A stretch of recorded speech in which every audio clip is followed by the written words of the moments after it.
Yo. This is the Outspoken Podcast.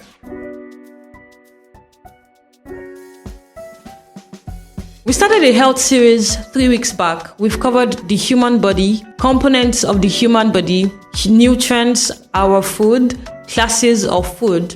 We are currently on classes of food. We've spoken about 2 in the previous episode.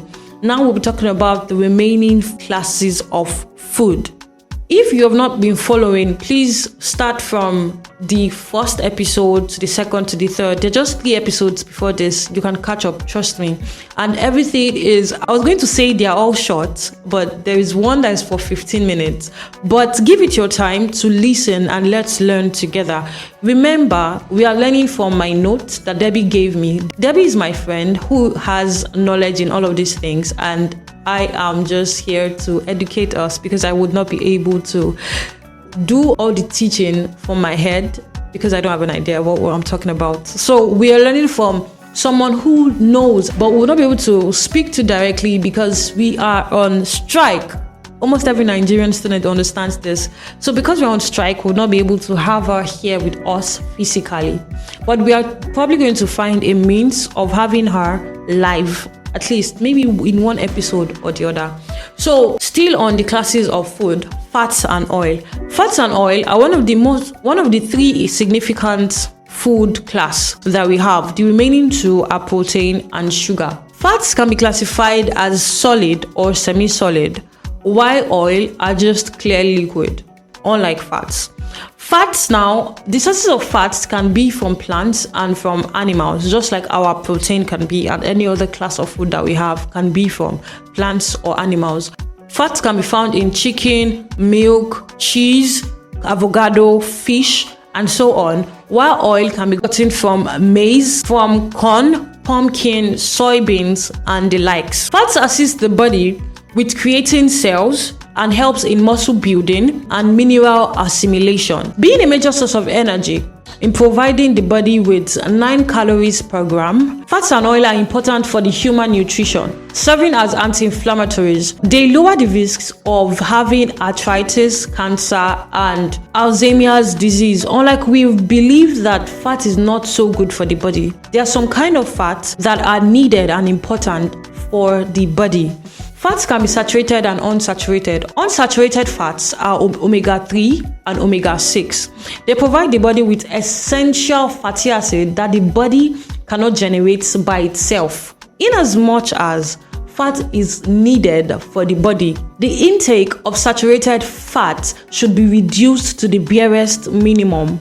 Saturated fats are fats that are gotten from ice cream, that are gotten from butter, that are gotten from cheese, and red meat. It is also advised that we avoid the intake of trans fats because they can elevate the risks of a person having coronary heart diseases. So avoid the intake of trans fat. On to the classifications of fat. Like we've said earlier, we have saturated fats and unsaturated fats. Saturated fats are fats that become solid in room temperature, while unsaturated fats are fats that are liquid in room temperature. Unsaturated fats are the healthy kind of fats. They are fats gotten from fish, groundnut, breast milk, seeds, and maize. As a general rule, fats gotten from plants are more healthy than fats gotten from animals. We are done with fats and oil. Let's talk about vitamins. Vitamins are groups of related substances present in small amounts in foodstuffs and are necessary for the body to function normally. Vitamins are also called protective foods. Vitamins help support the bones, heal wounds, and bolster our immune systems. They also convert food into energy and repair cellular damage. Vitamins are imperative for warding off infections and remaining healthy. Our body needs these micronutrients, remember, in bits to bolster its capacity. There are 13 fundamental vitamins that can be further grouped into 2 that the body needs to work appropriately. The first one is fat-soluble vitamins.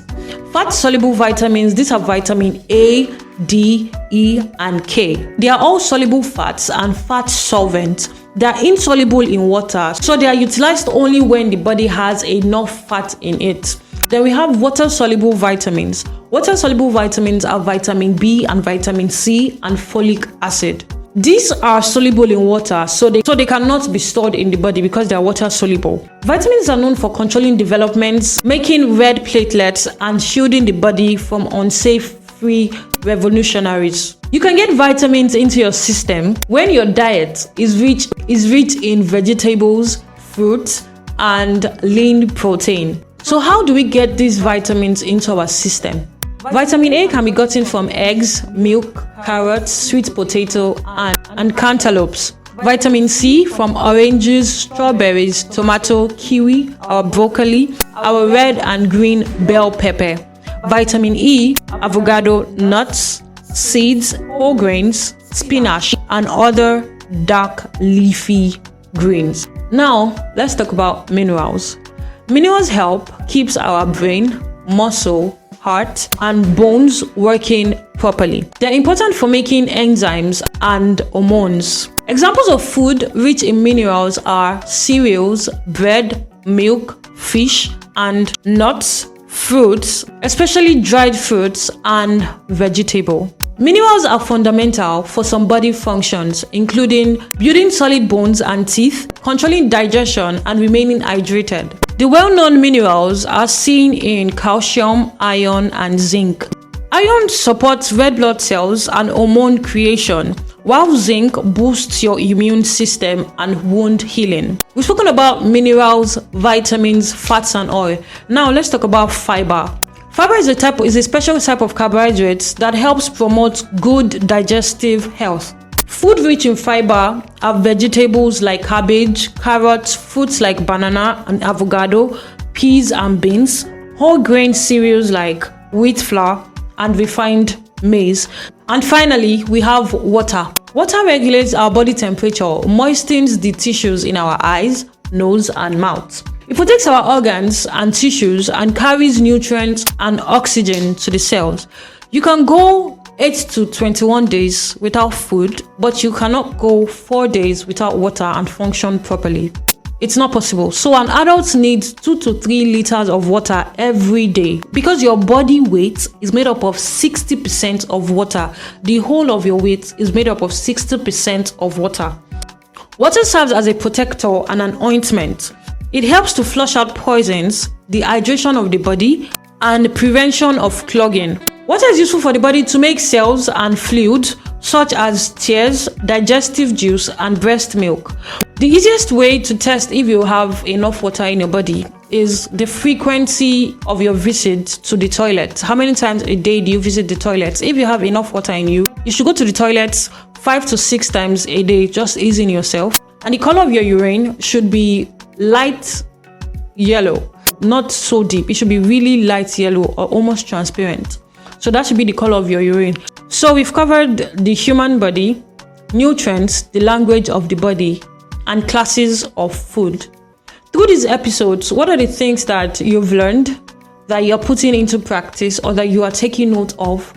All of these episodes are not being released just so we could come here and burn our data. They are released so that you and I could live a healthy life. Do not just spend time listening, but spend time also learning and doing, putting into practice the things that you learn so that you can live a long, healthy life. Have a great week. Bye-bye. Thank you for listening to the Outspoken Podcast.